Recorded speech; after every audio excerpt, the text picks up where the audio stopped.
There is a version of this story that gets told wrong. It gets told as a story about incompatibility, about two people who simply were not right for each other, about the natural, neutral, nobody's fault conclusion of a connection that ran its course and revealed, in the running, that what was present was not sufficient to sustain what both people were hoping to build. That version is comfortable. It distributes the weight evenly. It gives the ending a kind of dignity that comes from the absence of clear causality. No one failed, no one was insufficient. The thing simply was not the right fit, and both people move forward with equal footing and roughly equivalent lessons learned. But it is not always the accurate version. And in the specific dynamic that has been examined throughout this conversation, the dynamic between a person with genuine depth and authentic presence and an avoidant whose interior felt that depth genuinely and whose behavior consistently failed to reflect what the interior was containing, the comfortable version leaves out the most important part. The most important part is not incompatibility, it is capacity. The specific, honest, psychologically accurate distinction between two people who were not right for each other and one person who was not yet developed enough to be right for anyone who required genuine showing up. That distinction matters, not as the assignment of blame, not as the construction of a narrative where one person is the villain and the other is the innocent party, but as the accurate account of what was actually happening, of why the dynamic produced what it produced, of what the ending or the distance or the insufficient showing up was actually about. It was not about you. It was never about you. It was about a heart that was not yet free enough to love you the way you deserved. The heart that is not free, that phrase requires unpacking because it sounds metaphorical in a way that could make it feel like a soft, consoling way of saying something that does not have much precise content. But it is not metaphorical. It is the accurate psychological description of a specific condition. The avoidance heart, the interior emotional life, the genuine capacity for feeling and connection, is not free in the sense of being available to express itself without the interference of the defensive architecture that was built around it. The heart is genuinely present, has always been genuinely present. The feeling is real, the capacity for genuine love is real, the specific impact of the person's authentic presence on the avoidance interior was real and significant and produced the specific involuntary responses that genuine impact produces. But the heart operates inside the architecture, inside the specific structure that was built from early experience, the experience of reaching and finding absence, of needing and finding inadequacy, of being genuinely vulnerable, and having that vulnerability met with something insufficient. That structure was built to protect the heart, to prevent it from being in the position of genuine exposure that genuine love requires, to keep the feeling from becoming behavior in ways that would make the behavior susceptible to the specific, devastating consequences that the heart's early experience associated with genuine emotional expression. The architecture is not malicious, is not the deliberate construction of someone who chose to be unavailable. It is the adaptive response of a psyche that needed protection and built the most efficient protection available with the materials and the developmental resources at hand. But it prevents the heart from being free, from expressing itself without the interference of the fear, from allowing the genuine love to become the consistent, present, behaviorally expressed showing up that genuine love deserves to become. The person who loved the avoidant encountered a heart that was genuinely moved and genuinely constrained simultaneously, genuinely present in the interior and genuinely prevented from adequate exterior expression, genuinely wanting and genuinely unable to act on the wanting without the fear intervening. That was never about the person, was never a statement about their worth or their lovability or the quality of what they brought to the connection. It was about the heart's captivity, about the architecture surrounding it, about the specific, developmental, not chosen conditions that made genuine love's adequate expression unavailable to someone who genuinely felt it. Understanding this distinction between you being the issue and the heart's captivity being the issue is not simply the reassurance of someone being told that it was not their fault. It is the accurate psychological account of what was happening. And the accuracy matters because inaccuracy has consequences. When the person who loved the avoidant carries the story of incompatibility, the version that distributes the responsibility evenly, they carry with it a subtle, often unexamined implication that they were somehow part of the mismatch, that something about who they are or how they showed up or what they brought to the dynamic contributed to the insufficient outcome. That implication, however subtly it operates, has effects on how the person subsequently approaches intimate connection. It introduces a question into the self-assessment that was not warranted by the actual situation. A question about what needs to be adjusted, what needs to be offered differently, what version of the self might have produced a different outcome with the avoidant, what the person should modify to prevent the same outcome in future connections. The modifications that question suggests are not the right modifications, because the issue was not with what the person was offering. The issue was with the architecture surrounding the heart that was receiving it. And modifying what is offered in response to the inadequacy of the receiving is the modification that moves in the wrong direction, that reduces the genuine, full, authentic quality of what the person brings in the hope of making it more receivable by a defended interior. The genuine, full, authentic quality of what the person brings should not be reduced. It was the right thing. It was the extraordinary thing. It was the thing that reached the avoidance interior despite the defense. That produced the genuine love that could not find adequate expression. It was never the problem. The architecture was the problem. The captive heart was the problem. The gap between what was felt and what was expressed was the problem. And none of those problems belonged to the person who was loved. Sitting with this, genuinely in the body rather than just intellectually, requires the patient, honest dismantling of the narrative that the dynamic tends to install. Because the avoidant dynamic, through its characteristic mechanisms, installs a narrative in the person who was loved that is not the accurate one. It installs the narrative through the specific way that avoidant inconsistency operates, through the experience of warmth being present and then managed away, through the experience of genuine connection appearing and then being followed by the distance that reduced it, through the specific repeated pattern level experience of something being good and then being less than good without a clear explanation of what changed. In the absence of clear explanation, the mind searches for causality, and the nearest available causality, the most accessible variable in the situation, is the self. Something the person did, something they were, something about how they showed up that produced the cooling, the distance, the reduction from the genuine peak to the managed ordinary. The mind constructs the theory, and the theory, running unexamined, becomes the implicit explanation for the dynamic's failures. The implicit answer to the question of why the connection did not become what it was trying to be.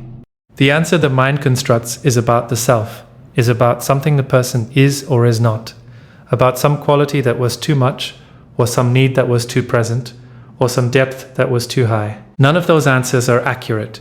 They are the mind's best attempt at causality in the absence of the actual information. The actual information, the accurate psychological account of what was happening in the avoidance interior, was not available to the person in the moment of experiencing the inconsistency, was not delivered with the clarity that would have allowed the mind to locate the causality accurately. So the mind located it inaccurately, in the self, in the person, in the qualities that were in fact the most extraordinary things the person brought. The dismantling of that inaccurate narrative is part of what genuine reclamation requires. Not just the intellectual recognition that the narrative was wrong, that is available relatively quickly, once the accurate psychological picture is provided, but the felt, embodied, genuinely integrated revision of the self-assessment that the narrative had been informing. Because the narrative does not just exist as an intellectual proposition. It lives in the body, in the specific ways the person has been second-guessing their own depth, in the moments of wondering whether their standards are too high, their needs too present, their authentic presence too demanding for the kind of connection they are hoping to build. In the subtle, below-the-threshold self-modification that the narrative produces as its behavioral consequence, the quieting of what was genuine, the softening of what was clear, the making smaller of what was full. The revision of the narrative needs to reach that level, needs to undo the self-modifications that the inaccurate causality produced, needs to restore the full, genuine, unmodified quality of the authentic self to its original unmuted form, not as a deliberate reconstruction of what was reduced, but as the natural consequence of the accurate understanding genuinely landing of the person really in the body and not just the mind, knowing that what they are was never the problem. That landing takes time. It is not the single moment of intellectual recognition. It is the gradual, cumulative, increasingly somatic process of the accurate understanding becoming the felt truth rather than the stated one. The process of the body catching up with what the mind has accepted. The process of the self-quieting, reversing, not through effort, but through the release that genuine understanding eventually makes possible. The release is the thing, not the achievement of a new position, not the construction of a better self-narrative as the replacement for the inaccurate one, but the release. The specific felt body level experience of something that was being held, some tension of self-questioning, some contraction of authentic expression, some continuous low-level effort of someone who has been monitoring their own depth for potential excessiveness, being let go. The person who genuinely releases that holding returns to the full quality of what they originally brought to the dynamic, not as something recovered or rebuilt, as something that was always there, temporarily contracted around the inaccurate narrative, now simply allowed to be what it always was. The depth is still there. The authentic presence is still there. The genuine, unself-conscious, not angled toward anything quality of someone who has arrived at themselves, that is still there, was never damaged by the dynamic, was only temporarily contracted around the false question of whether it was too much. It was not too much. It was exactly right, for someone who had the capacity to receive it. The avoidant did not have that capacity in the season of the connection. That is the accurate statement. Not that the depth was too much, but that the capacity to receive it was insufficient. Those are not the same statement, and the person's well-being, their genuine, ongoing, forward-moving well-being, depends on knowing the difference between them with genuine, embodied, felt certainty, rather than intellectual acknowledgement.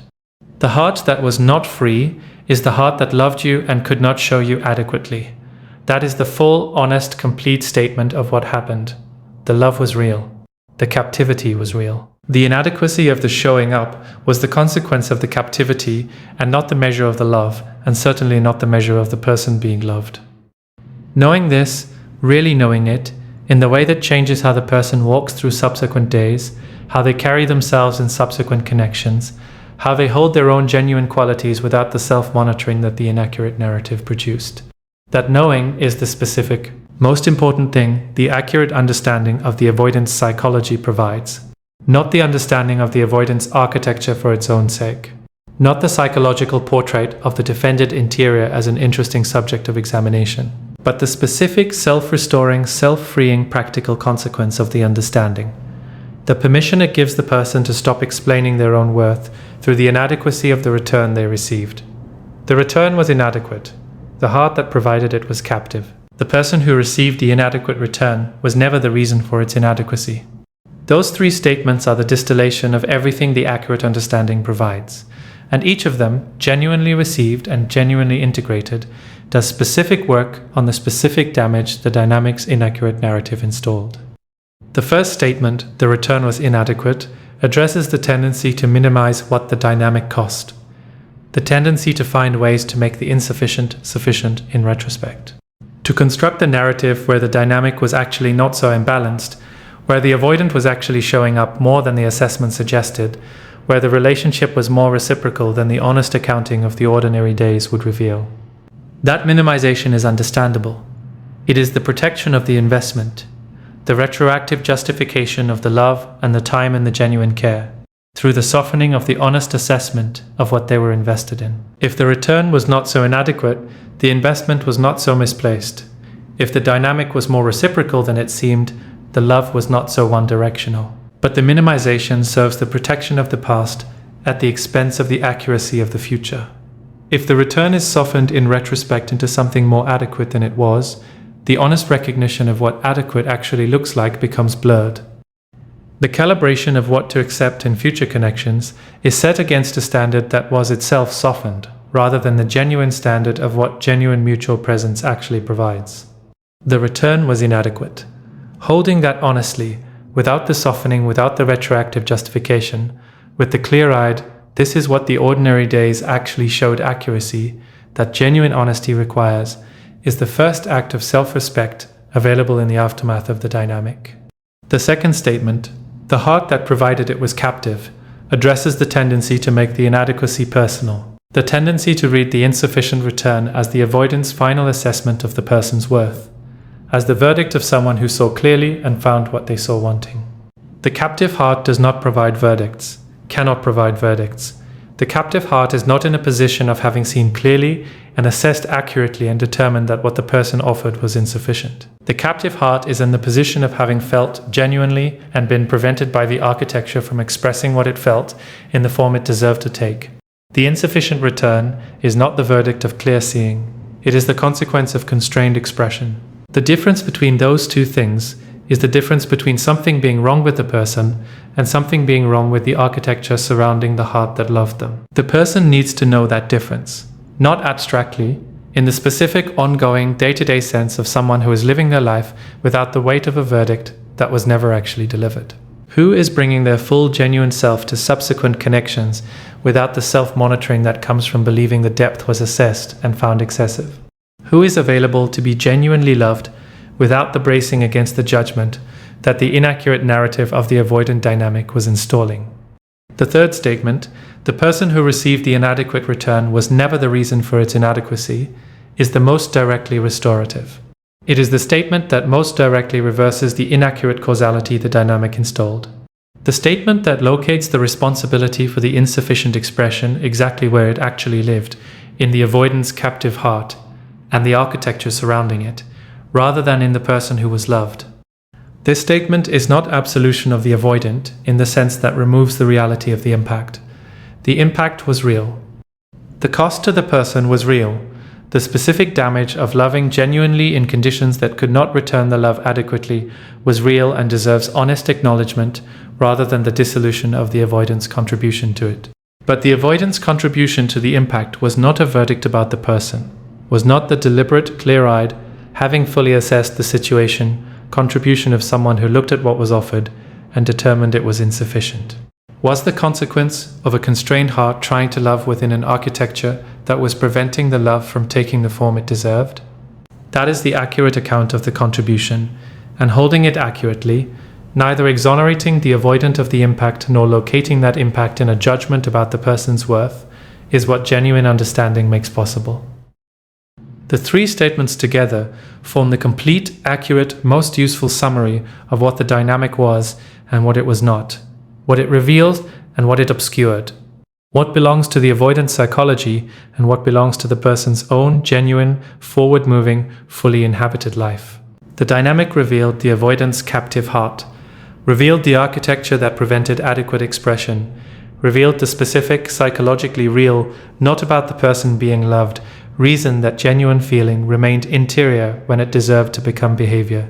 What it did not reveal, what its insufficient expression of genuine feeling never constituted and should never have been read as, was anything about the person who was loved, about their worth, about the quality of what they brought, about whether their depth was too much or their standards too high, or their authentic presence too demanding. Those were never the questions the dynamic was answering, were never what the avoidant's insufficient expression was about. With the wrong questions, the questions the inaccurate narrative installed, the questions that did not have the accurate picture to correct them at the time of their installation, they have the accurate picture now. And the accurate picture says, simply and completely, you were never the issue. Their hearts were, the captive hearts that felt genuinely and expressed insufficiently, that loved in the interior and could not find the way to let the love become the ordinary days showing up it deserved to become, that were moved by exactly what you are and could not be adequate to it, not because what you are was wrong, because what they had not yet become was insufficient to receive it. What you are remains. The self-possession, the genuine depth, the authentic presence, the specific quality of someone who has arrived at themselves honestly and brings that arrival into every space without managing it for effect. The capacity for genuine love that was never diminished by being given to someone whose captive heart could not return it adequately. The standards that are the natural expression of someone who knows what genuine reciprocal presence feels like and will not accept a managed approximation as its substitute. All of it remains, all of it intact, all of it the genuine expression of who you are rather than what the dynamic required you to be. The dynamic is over, or it is continuing in whatever form it is continuing, or it is suspended in the ambiguous middle that honest uncertainty sometimes produces. But what you are is not contingent on the dynamic's resolution, is not waiting for the avoidant's captive heart to find its freedom before being completely, genuinely, fully itself. It is already completely, genuinely, fully itself. Right now, in the ordinary days, that are the whole of the thing, and that belong without condition or caveat, or the portion held in reserve for someone else's becoming, entirely to you. You were never the issue. You were always, and continue to be, the person who deserved to be loved with a free heart. That heart exists somewhere. It is not the captive one, and it is worth building a life toward. Not in the waiting, in the living. Completely now. The living that is completely now is not a destination arrived at once and maintained effortlessly thereafter. It is worth being honest about this because the framing of genuine reclamation can sometimes carry an implied completeness. The sense that once the accurate understanding is genuinely integrated, once the self is genuinely reclaimed, once the person is truly living their own life fully, the work is done and the condition is stable, and the ordinary days simply unfold from that point in the full, nourishing, uninterrupted quality that the reclamation makes possible. That is not quite how it works. Not because the reclamation is not real, it is real. Not because the genuine forward motion is performed rather than actual, it is actual. But because human beings are not static. Because the interior life continues to move, to encounter new conditions, to be affected by new experiences, to require ongoing tending rather than the single act of reclamation that produces permanent stability. The person who has genuinely reclaimed themselves from the avoidant dynamic is not someone who never again feels the pull of the dynamic's emotional residue, is not someone for whom the accurate understanding has permanently neutralized the genuine feeling, is not someone who has successfully converted the real love, the real loss, the real impact of having been genuinely moved by someone whose captive heart could not love them adequately, successfully converted all of that into something that no longer has any claim on the interior. The real love persists in some form. The real loss persists in some form. The specific, textured, genuine quality of what was present in the connection persists in the memory and the body in the ways that genuine experience always persists. And on the days when that persistence is most present, when the specific quality of the connection is most directly felt in its absence, the reclamation requires renewal rather than simply continuing to operate on the momentum of its initial achievement. The renewal looks different from the initial reclamation.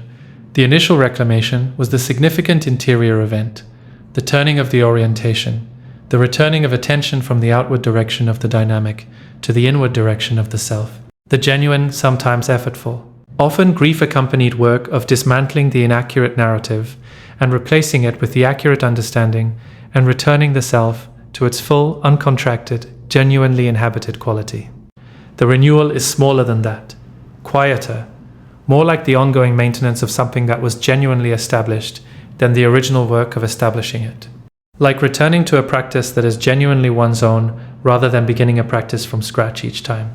It looks like the moment of noticing the pull, the drift toward the avoidance silence, the reactivation of the wondering about the captive heart and whether it has found its freedom, the specific quality of the missing that surfaces in a particular moment, and the gentle, patient, non-judgmental returning of the attention to what is actually here. Not the forceful redirection of someone who is fighting the pull. The natural, practiced, increasingly easy return of someone whose genuine life is sufficiently inhabited that the returning is simply what happens when the drift is noticed. The practice is the noticing and the returning, not the elimination of the drift. The drift is part of being human, is part of having genuinely loved something, and carried the genuine love into the aftermath of the dynamic's insufficient expression of it. The drift is not the evidence of failed reclamation. It is the honest expression of a genuine interior that continues to be affected by genuine experience. What changes over time is not the absence of the drift, but the quality of the returning.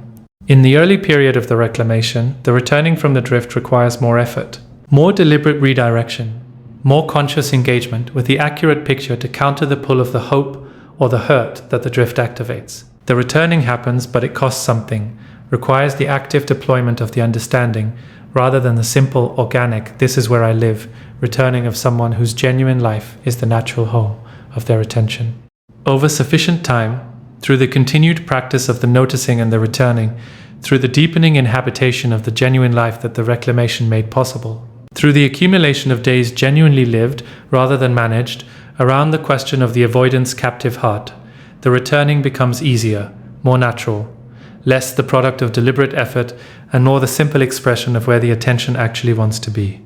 The genuine life becomes the genuine home, not through the elimination of the feeling, through the deepening of the inhabitation, through the gradual, cumulative, quietly extraordinary process of a self that keeps showing up for its own life and finds in the showing up that the life is genuinely, substantively, increasingly richly worth showing up for.